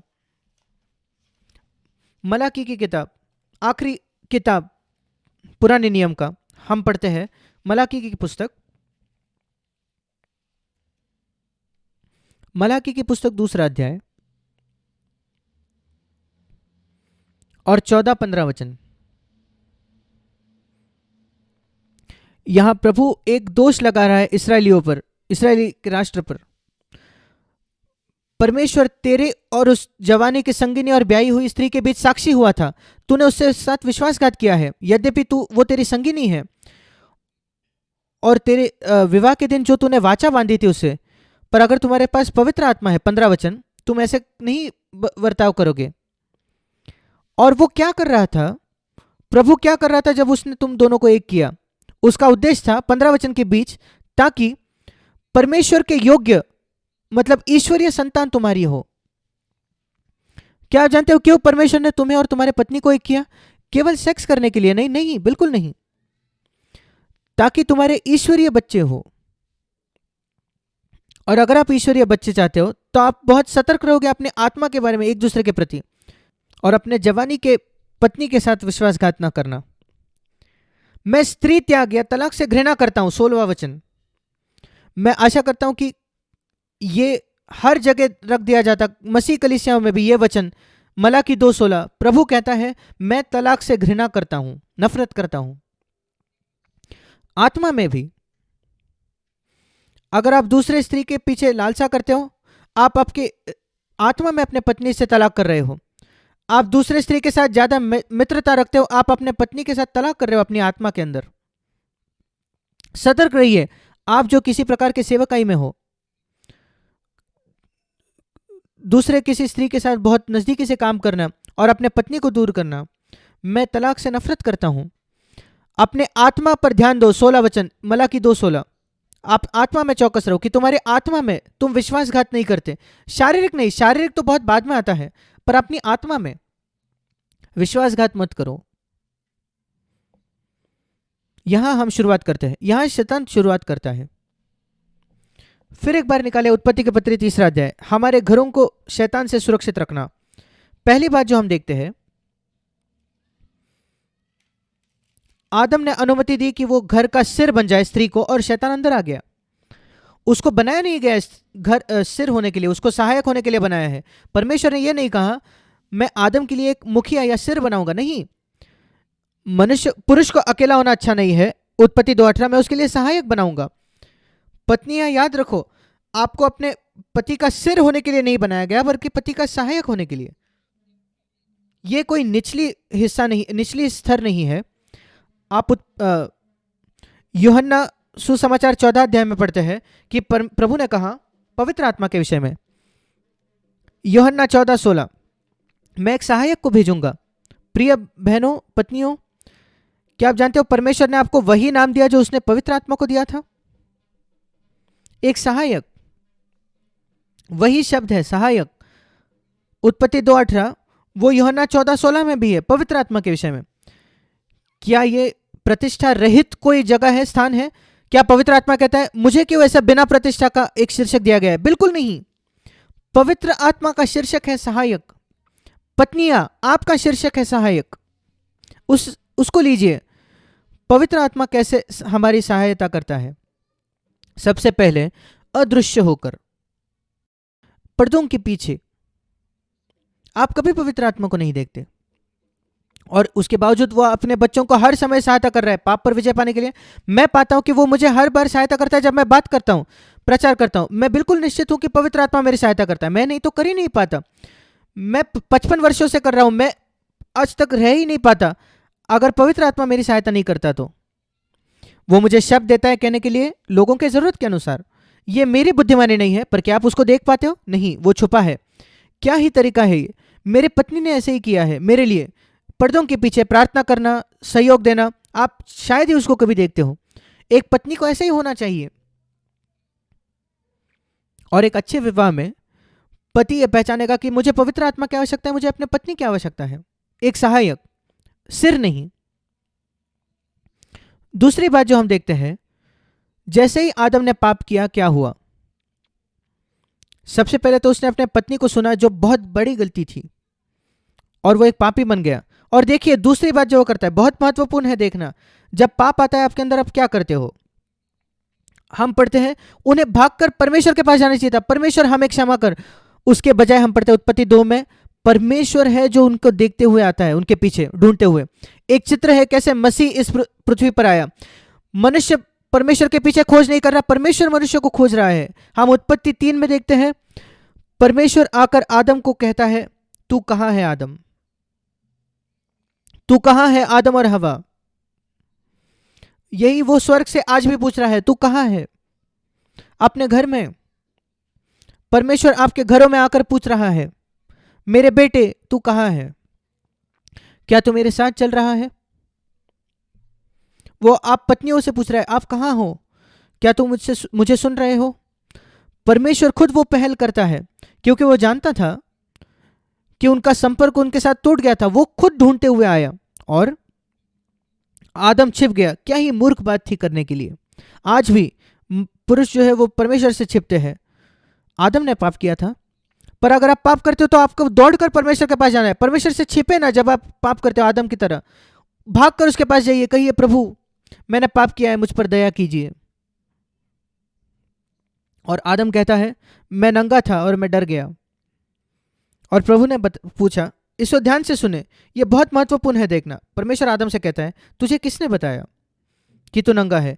क्या तूने, बहुत साधारण प्रश्न है, उत्पत्ति 3:11, उत्पत्ति 3:11, क्या तूने उस वृक्ष का फल खाना जो मैंने मना किया था? इसका एक ही उत्तर हो सकता है, हाँ या ना। ये जैसे एमसीक्यू होते हैं, मल्टीपल चॉइस, यहां तो मल्टीपल भी नहीं, 2 ही चॉइस थे, हाँ या ना। क्या तूने उस फल पेड़ से खाया? हाँ या ना। कुछ प्रश्न बिल्कुल सीधे सीधे हाँ या ना उत्तर होता है, पर उसके बजाय आदम कहता है चित्र कीजिए इसका अपने मन में। हाँ, वो परमेश्वर को नहीं देख पाता, पर आदम उसको कह रहा है क्या तूने इस फल से खाया? और तुरंत आदम की जो उंगली है वो किसी की ओर उठती है। मैं नहीं प्रभु, ये स्त्री। क्या आप देखते हो दोष लगाने की आत्मा कहां शुरू होती है? जैसे ही पाप आता है हम दूसरों पर दोष लगाने लगते हैं। ये स्त्री, और केवल ये स्त्री नहीं, ये स्त्री जिसे तूने मुझे दिया है। ये ना भूले परमेश्वर, तूने मुझे स्त्री को दिया है, क्यों मुझे ऐसी स्त्री तूने दी? क्या आप पतियों ने कभी ऐसे बात की है या ऐसे सोचा है क्यों परमेश्वर ने मुझे ऐसे पत्नी दी? ये आदम है, ये आदम है 100% आपके अंदर। और इसी बात ने उनको उस बगीचे से बाहर निकाल दिया। दोष लगाना, दोष लगाना। मैं आपसे पूछना चाहता हूं, ठीक है आप कहते हो नहीं मैं अपने पत्नी से कभी दोष नहीं लगाता। आप कितने परमेश्वर को धन्यवाद देते हो अपने पत्नी के लिए? क्या आपने जीवन में एक बार परमेश्वर के सामने घुटने टेक कर कहा है, परमेश्वर धन्यवाद मुझे इतनी अच्छी पत्नी देने के लिए? आप कहते हैं वो इतनी अच्छी पत्नी नहीं क्योंकि आप इतने अच्छे पुरुष नहीं हो। परमेश्वर हमें संगी सहयोगी देता है। वो आपको कैसे इतने सिद्ध स्त्री दे सकते जब आप खुद सिद्ध पुरुष नहीं है? अगर आप सिद्ध पुरुष होते वो आपको सिद्ध पत्नी देता। अगर आपको एक सिद्ध असिद्ध पत्नी मिली है तो कहिए प्रभु मैं असिद्ध पुरुष हूं, तूने मुझे एक असिद्ध पत्नी दी है। परमेश्वर आपको एक समान लोग देता है। आपके पत्नी की गुणवत्ता आपकी गुणवत्ता दिखाती है। अपने आप को नम्र कीजिए, आपके घर में उद्धार होगा और आपके बच्चों को उद्धार मिलेगा। दोष लगाना, शैतान ऐसे ही एक घर में आता है। दोष लगाने की शुरुआत हुई अदन के बगीचे में। वो शैतान था। उसे कहना चाहिए था परमेश्वर, शैतान अंदर आया। अपनी उंगली अपने पति पर मत उठाइए, पत्नी पर मत उठाइए। कहिए पिता मुझे क्षमा कर, शैतान अंदर आया। मेरा पति था नहीं था जिसने किया, मेरे पत्नी ने नहीं किया, शैतान अंदर हमारे बीच आ गया। मैं देखना चाहता हूं शत्रु कौन है। शत्रु मेरी पत्नी नहीं है, मेरा पति नहीं है। क्या आपने उसको देखा है? क्या आप ईमानदारी से कह सकते हो मेरा शत्रु मेरे पति नहीं है, वो शैतान है? अगर आप देखोगे तो आपके घर में उद्धार आ जाएगा, वो आपके बच्चों में उद्धार लाएगा। अपने आप का न्याय कीजिए। अगर हम अपना न्याय करेंगे तो हमारा न्याय नहीं होगा। 1 कुरिन्थियों 11 में लिखा है, बहुत ही स्वतंत्रता लाने वाला वचन है। 1 कुरिन्थियों 11 मेरे हिसाब से 30 वचन है। अगर हम अपना न्याय करेंगे तो मेरा न्याय नहीं होगा। मैं नहीं चाहता अंतिम दिन पर मेरा न्याय हो, और उसका मार्ग यही है कि मैं हर दिन अपना न्याय करे। परमेश्वर मेरा गवाह है, मैं हर दिन अपना न्याय करता हूं जीवन के। कई सालों से इसने मेरा जीवन बदल दिया है। मैं उस साधारण वचन की आज्ञा मानता हूं, 1 कुरिन्थियों 11, अगर हम अपने आप का न्याय करेंगे तो हमारा न्याय नहीं होगा। मैं वैसा होना चाहता हूं। 1 कुरिन्थियों 11 उसका 31 वचन, अगर हम अपना न्याय सही से करेंगे, उचित तरीके से करेंगे, तो दूसरों का न्याय करने के बजाय हमारा न्याय नहीं होगा। परमेश्वर मैं आखिरी दिन पर न्याय नहीं चाहता, तो प्रभु कहता है 1 कुरिन्थियों 11:31 तो हर दिन अपना न्याय कर, और मैं वो कर रहा हूं। परमेश्वर के अनुग्रह से मैं कह सकता हूं 1 कुरिन्थियों 11:31 की वजह से मेरा न्याय परमेश्वर के द्वारा नहीं होगा अंतिम दिन में। मैं कैसे ये कह सकता हूं? क्योंकि नहीं तो परमेश्वर का वचन झूठा है, पर परमेश्वर का वचन तो सच्चा है। मैं मेरा भाग कर रहा हूं, अपने आप का न्याय करना। उस ज्योति में परमेश्वर जो मुझे मेरे विवेक में देता है, और मैं सही करने की कोशिश करता हूं, और मेरा विश्वास है कि मेरा न्याय नहीं होगा। क्या आप ऐसा जीवन नहीं चाहते? क्या आप परमेश्वर के सामने खड़े होकर नहीं कहना चाहते? और प्रभु कहता है बिल्कुल साफ है, 100% अंतिम परीक्षा में वही मैं चाहता हूं। पति और पत्नियों, अपने आप का न्याय कीजिए। आदम और हवा के समान न बने कि वो अपने पार्टनर पर उंगली उठाते हैं। मैं कभी कभी ये पेंटिंग देखना चाहता हूँ, एक पुरुष अपने पत्नी पर उंगली उठाता है, या पत्नी फिर से उंगली उठाकर अपने पति के पास उंगली उठाते हैं। कई पति पत्नी ऐसे जीते हैं, तू तू तू तूने ये किया, तूने ये कहा, तूने शुरू किया, तूने ये किया। आप वैसे ही जाओगे, शैतान कहेगा हाँ क्या ही अद्भुत है, मुझे ये घर बहुत पसंद है। आप दरवाजा खोल रहे हो शैतान के लिए, यद्यपि आप कलीसिया जाते हो हर संडे और गीत गाते हो और अपनी प्रार्थना करते हो। क्या फायदा जब शैतान आपके घर में अधिकार जमा रहा है? उंगली उठाना बंद कीजिए। क्या आप जानते हो क्यों आपकी प्रार्थनाएं नहीं सुनते? मैं आपको एक वचन दिखाना चाहता हूं, यशायाह 58, अगर आपने इसके पहले इसको नहीं देखा है तो। यशायाह 58 हम इस प्रकार पढ़ते हैं,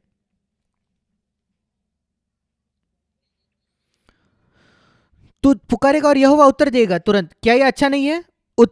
यशायाह 58:9, यशायाह 58 उसका 9 वचन, तू पुकारेगा, प्रभु को पुकारेगा और वो तुरंत फोन उठाएगा। मैं चाहता हूं ऐसा हो। जब मैं प्रार्थना करूं, मैं चाहता हूं परमेश्वर तुरंत कहे अच्छा जैक है, मैं सुनना चाहता हूं, जैक क्या चाहिए तुझे? मैं चाहता हूं परमेश्वर मेरा फोन तुरंत उठाए। जैसे ही मैं फोन करूं और वहां आपका नाम डाले, जैसे ही आप फोन करते हो, बुलाते हो, पुकारते हो, मैं सुनूंगा। यह बाइबल में लिखा है, यशायाह 58 उसका 9वां वचन। अगर, वहां एक शर्त है, अगर अगर अगर तू उंगली उठाना छोड़ दे, एक दूसरे पर, दूसरों पर उंगली उठाना छोड़ दो। क्या यह एक बहुत कठिन बात है करने के लिए? उंगली उठाना छोड़ देना, आदम की तरह, और जो हवा ने भी बाद में किया। मैं चाहता हूं परमेश्वर मुझे सुने। मैं कभी अपनी उंगली नहीं उठाना चाहता दूसरों पर। मैं वो उंगली मोड़कर अपने आप के पास करना चाहता हूं। प्रभु मैं अपने आप का न्याय करता हूं, मैं कहाँ गलत हो गया, मैंने क्या गलत किया जिसकी वजह से ये परिस्थिति जिसके उकसाने से ये परिस्थिति आई। मैंने क्या कहा जिसने मेरे पत्नी को उकसाया या मेरे पति को उकसाया कि उसने ऐसा बर्ताव किया, उसने ऐसी बात की, मैंने क्या किया प्रभु। ये सही तरीका है अपनी उंगली उठाने का। जैसे किसी ने कहा है जब आप किसी पर एक उंगली उठाते हो याद रखें बाकी उंगलियां आप पर लगी है। यह अच्छी तरीका है उसको सोचने का। एक और बात जो मैं देखना चाहता हूं, उत्पत्ति, कई बातें हम देखते हैं बाइबल के उत्पत्ति की शुरुआत में ही। जब पुरुष और स्त्री पाप में गिर गए उसके बाद की चीज है उनके बच्चे पाप में गिरते हैं। यह भी उत्पत्ति 4 में है। हम क्या पढ़ते हैं, जब आदम और हवा ने पाप किया वे अपने आप का न्याय नहीं कर रहे थे, वो उंगली उठा रहे थे एक दूसरे पर, वे घमंडी बन जाते हैं। यहां हवा का घमंड देखिए, उत्पत्ति 4 एक वचन, पहला वचन। हवा गर्भवती हुई और उसने कैन को, बेटे को जन्म दिया। जब आपको एक बेटा होता है आपको क्या करना चाहिए, आपको सिर झुकाकर कहना चाहिए परमेश्वर मैं इस योग्य नहीं कि मुझे बच्चा हो। कई स्त्रियां ऐसे बर्ताव करते हैं कि वो इस योग्य है कि उनके बच्चे हो। ये बिल्कुल गलत है, ये बकवास है। हम केवल नरक की अग्नि के योग्य है, उससे कुछ भी बेहतर जो है वो परमेश्वर का वरदान है। और जब परमेश्वर आपको एक वरदान देता है तो उसे हल्के में मत ले, कहिए प्रभु मैं गहराई से धन्यवादी हूं कि तूने मुझे एक बच्चा दिया। जैसे इंडिया में ऐसे मत कहिए कि ये बेटी क्यों हुई मुझे। मैं बहुत दुख से कहना चाहता हूं कई लोग इंडिया में ऐसे बात करते हैं मानो लड़कियां जो है वो कम अच्छे हैं। अगर परमेश्वर आपको एक लड़की दे या 10 लड़कियां दे उसको स्वीकार करे। परमेश्वर उनका महान तौर पर इस्तेमाल कर सकता है। उसने कई स्त्रियों का इस्तेमाल किया है मसीह जगत में। एक स्त्री को, एक बच्चे को स्वीकार करके कहिए प्रभु ये आपका वरदान है, धन्यवाद धन्यवाद। पर उसके बजाय वो कहती है उत्पत्ति 4:1 में, मैंने एक पुरुष पाया है, बच्चा पाया है, मैंने एक पुरुष पाया है, थोड़ा प्रभु की सहायता के साथ। हाँ, क्या ही तरीका है ये कहने का। मैंने, जोर तो मुझ पर है, प्रभु ने नहीं, ये नहीं कि दया से दिया, मैं जिस योग्य नहीं थी उसको दिया एक बच्चे को, वो उसने ऐसा नहीं कहा। मैंने एक पुरुष बच्चा पाया। हाँ, प्रभु ने थोड़ी सहायता की। अगर आप ऐसा रवैया अपनाओगे कोई शक नहीं कि वो बच्चा बिगड़ जाता है। वो कैन था, उसने कैन को उस दिन से बिगाड़ा जब उसका जन्म हुआ, क्योंकि उसके अंदर ये घमंड था कि मैंने एक बच्चा पाया, परमेश्वर ने मुझे थोड़ी सहायता भी की। उसको बिल्कुल नाश कर दिया। कैन कैसे बिगड़ गया, क्योंकि उसके माता पिता ने उसे बिगाड़ा, बस उतना ही। विशेषकर उसके मां ने उसे इतना बिगाड़ा कि वो एक खूनी बन गया। पहला मनुष्य इस संसार में जिसका जन्म हुआ उसने वो एक खूनी बन गया, अपने ही भाई का खूनी। क्या आप पाप का परिणाम देखते हो, पहले पति पत्नी का रिश्ता बिगाड़ता है उत्पत्ति 3 में, और फिर बच्चों को बिगाड़ता है। यह परमेश्वर की इच्छा नहीं। यीशु आया उन सारी बातों को सुधारने के लिए। पुराने नियम में हमारे बच्चों को बड़ा करने के विषय में ज्यादा कुछ नहीं लिखा गया है। हाँ, एक अद्भुत वचन है नीति वचन, उसके 22 अध्याय में उसका 6वां वचन। ये साधारण सा वचन है, नीति वचन 22:6। लड़के को उसी मार्ग या बच्चे को उसी मार्ग की शिक्षा दे। बच्चे को शिक्षा देना का यह मतलब नहीं उसको संदेश देना, उसको संडे स्कूल भेजना, कलीसिया में लेना। नहीं नहीं नहीं नहीं नहीं, मेरा विश्वास नहीं है कि संडे स्कूल वो जगह होनी चाहिए जहां हमारे बच्चे सीखे परमेश्वर के मार्ग। नहीं, वो घर होना चाहिए। पिता अपने बच्चों को प्रभु के शिक्षा में और अनुशासन में बड़ा करो। पर अगर तुम बच्चे को उसी मार्ग की शिक्षा नहीं दोगे, प्रशिक्षण नहीं दोगे जिससे उसे चलना चाहिए सही मार्ग, वो गलत मार्ग से जाएगा। ये एक नियम है नीति वचन 22:6 में। एक बच्चे को उसी मार्ग, किसी भी मार्ग की शिक्षा दे, किसी भी मार्ग के, अच्छा या बुरा। जब वो बड़ा है वो उससे नहीं हटेगा। जैसे आपने प्रशिक्षण दिया था वैसे ही, जब तक कि परमेश्वर अपनी दया में, सर्वसत्ता में उस पर नहीं काम करता और उसको बदल नहीं देता। पर जब आपके बच्चे बिगड़ जाते हैं, अगर आपके कोई भी बच्चे, एक भी बच्चा, आपके सारे बच्चों में से अगर एक भी बच्चा प्रभु के पीछे नहीं चल रहा है आज, कृपया ध्यान से सुनिए। उंगली मत उठाइए अपने बच्चे पर, उंगली मत उठाइए, नहीं मेरी पत्नी ऐसी है, मेरा पति ऐसा है, इसलिए बच्चा बिगड़ गया। नहीं, आप कभी अपने बच्चे का उद्धार नहीं कर पाओगे। अपने आप पर उंगली उठाए। मैंने अपने बच्चे को कैसे प्रशिक्षण दिया, वो 1 साल की उम्र से, अपने आप से प्रश्न करें। वही मार्ग वो चाह रहा है, आज जब वो 30 वर्ष का है, वो उसी मार्ग पर चल रहा है जिस मार्ग पर आपने उसे बड़ा किया 1 साल की उम्र से। हमें कब अपने बच्चों को सिखाना शुरू करना चाहिए? मेरा विश्वास है 1 साल की उम्र से। मैंने देखा है कि एक शब्द है जो बच्चे समझते हैं, जब वो बात करने से भी पहले वो शब्द है नहीं। नहीं अगर शब्द है, अगर आप उसको मजबूती से कहोगे तो वो समझ जाएगा 1 साल का बच्चा भी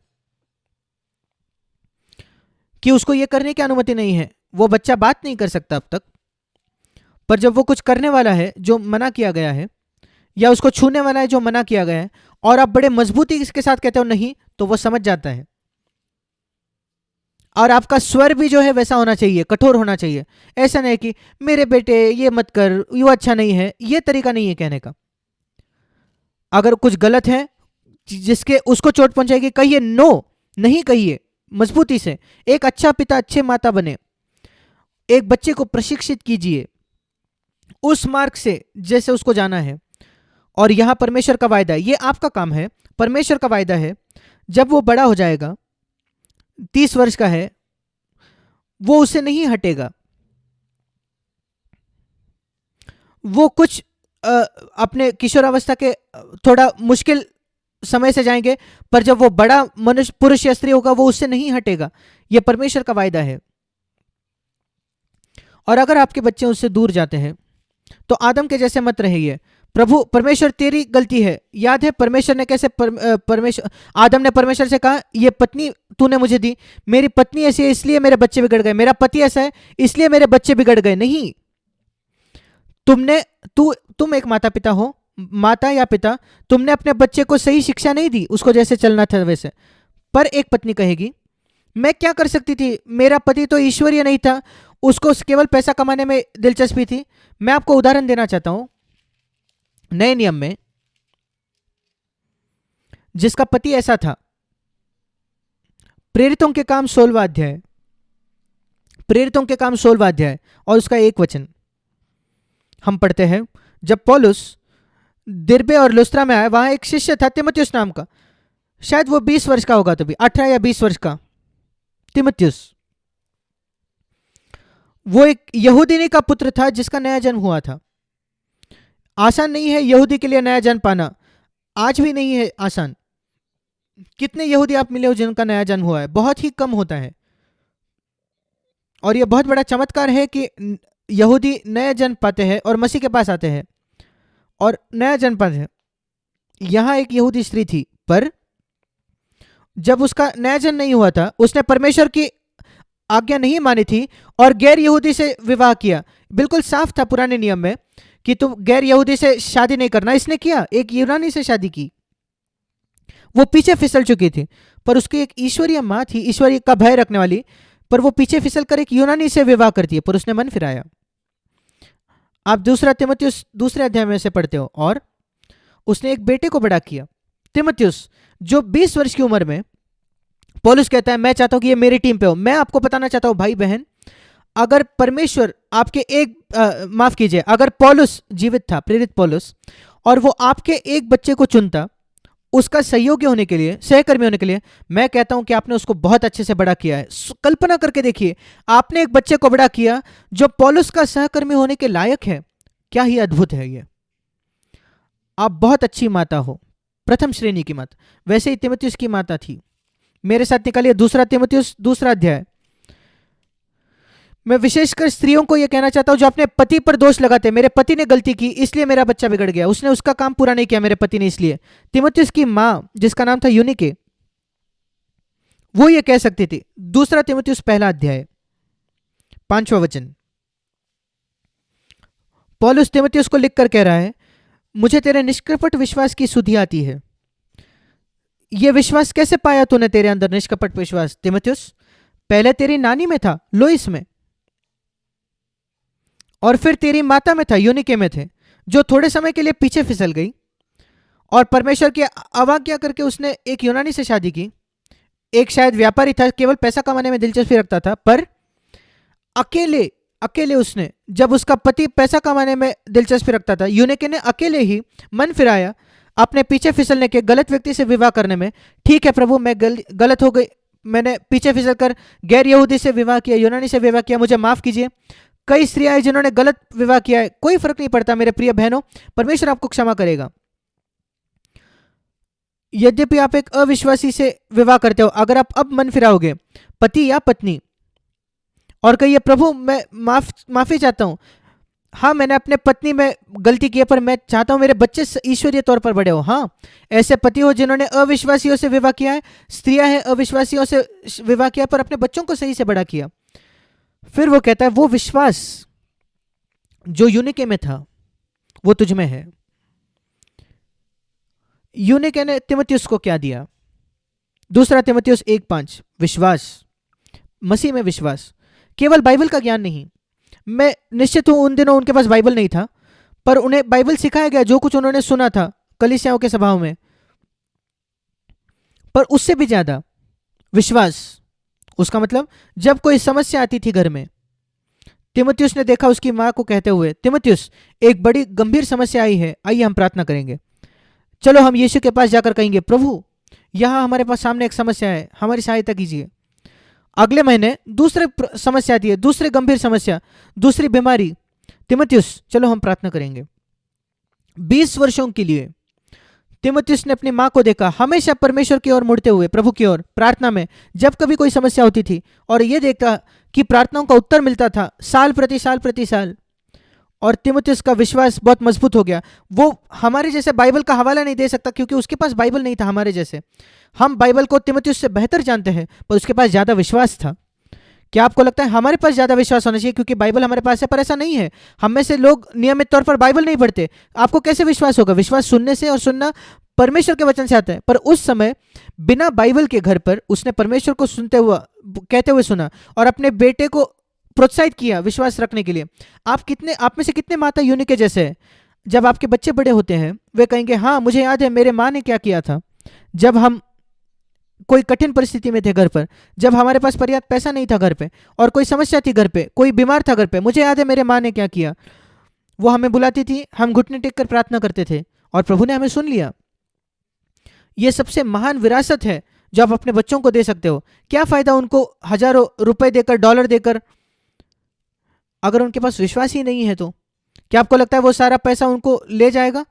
जाकर देखिए अमीर लोगों के बच्चे आज कहाँ हैं, सारे फिल्म स्टार्स के बच्चे, देखिए आज वो कहाँ हैं। क्या आप चाहते हो आपके बच्चे वैसे हो, आपके पैसे को अपने आप को बिगाड़ते हुए, कई बार तलाक देते हुए? या आप चाहते हो अपने बच्चे विश्वास के साथ बड़े हो? विश्वास ये सबसे बड़ी वेल्थ है जो आप उनको दे सकते हो, धन है। अगर उन्होंने स्वर्ग का वातावरण आपके घर में देखा है तो ये सबसे बड़ी विरासत है जो आप अपने बच्चों को दे सकते हो। यद्यपि आप कोई भी पैसा उनके लिए नहीं छोड़ो तो भी शैतान को आप पर फायदा नहीं उठाने दें। हाँ, मैं बार बार बात करते रह सकता हूं क्योंकि मुझे लगता है बहुत बड़ी ज़रूरत है हमारे घरों के लिए कि वो सुरक्षित हो। मैं एक आखिरी बात कहना चाहता हूं क्योंकि हमारा समय खत्म होने पर है। यीशु ने कहा मत्ती 24 में,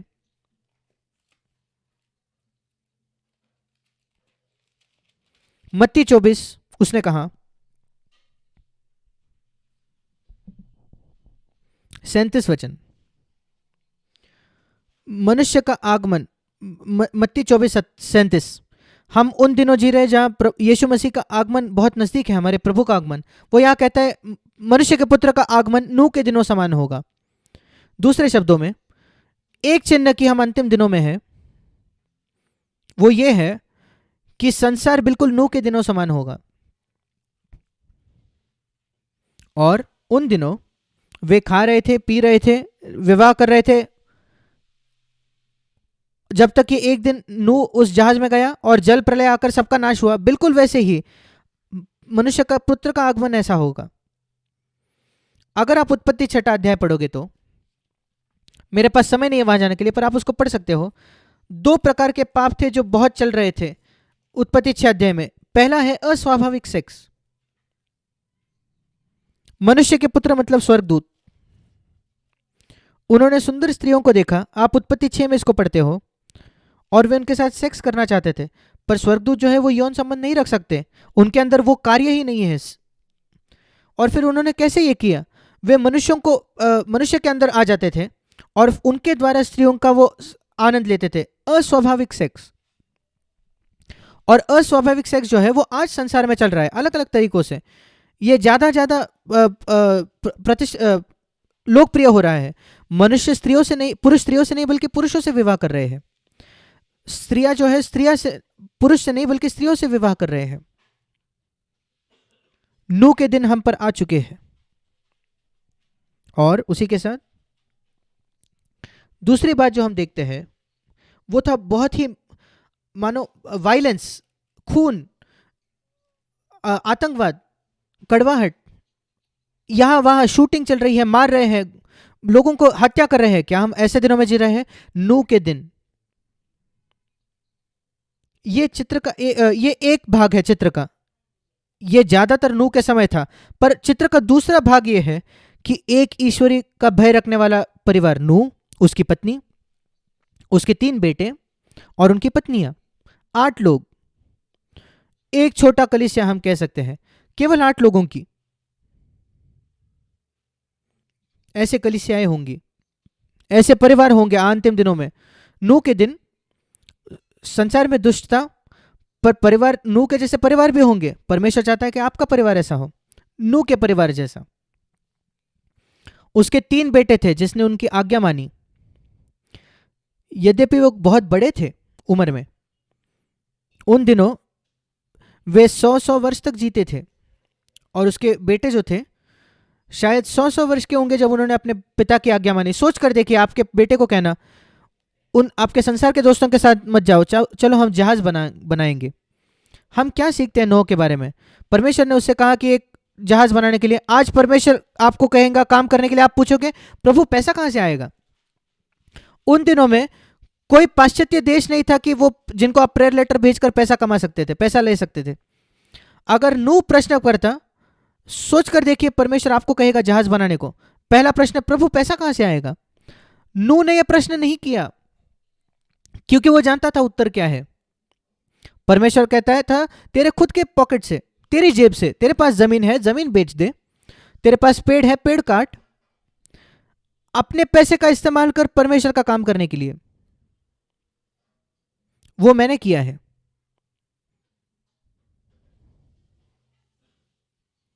आधे शतक के लिए लगभग। वही हम अपने सारे सीएफसी कलीसियाओं में सिखाते हैं। हमारे सारे जो प्राचीन हैं वो खुद को सपोर्ट करते हैं, वो किसी से पैसा नहीं लेते। हम नूह के पीछे चलते हैं। अंतिम दिन नूह के दिनों जैसे होंगे। हम चाहते हैं नूह के जैसे लोग हो जो परमेश्वर का काम अपने खर्चे से करते हो। नूह ने अपने पैसे का इस्तेमाल किया उस जहाज को बनाकर, उसने अपने प्रॉपर्टी को बेच दिया और आर्क उस जहाज को बनाया। और उसके बच्चों ने इसको देखा, पिता तो अपने ही पैसे का इस्तेमाल कर रहे हैं परमेश्वर का काम करने के लिए। ये एक अद्भुत परमेश्वर होगा जिसके पीछे चलने का, और वे वैसे ही बन गए। कहां हम ऐसे प्रचारक देखते हैं आज? कहां आप ऐसे पास्टर्स देखते हो जो आपके पैसे में दिलचस्पी नहीं रखते, आपके उद्धार में दिलचस्पी रखते हैं, जो आपको प्रभु के आगमन के लिए तैयार करना चाहते हैं कि आपका ईश्वरीय घर हो, ईश्वरीय परिवार हो, ईश्वरीय बच्चे हो। नूह ऐसा था। अगर बच्चे प्रभु के पीछे नहीं चल रहे क्योंकि वो देखते अपने माता पिता प्रभु के पीछे नहीं चलते। आपके पास ऐसा परिवार है जहां पति पत्नी हमेशा एक दूसरे से झगड़ा करते हैं और वे कलीसिया में जाकर प्रभु मैं तुझे स्तुति करना चाहते दिन रात, और घर आकर वे देखते वो झगड़ा कर रहे हैं।